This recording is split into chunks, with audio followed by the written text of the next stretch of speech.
বন্ধুসকল আজি আপোনালোকক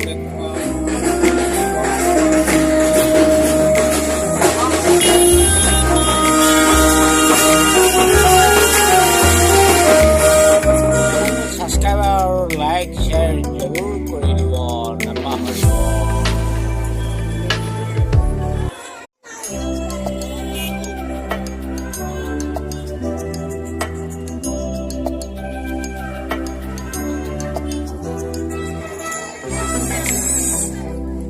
হাই বন্ধুসকল আজি আপোনালোকক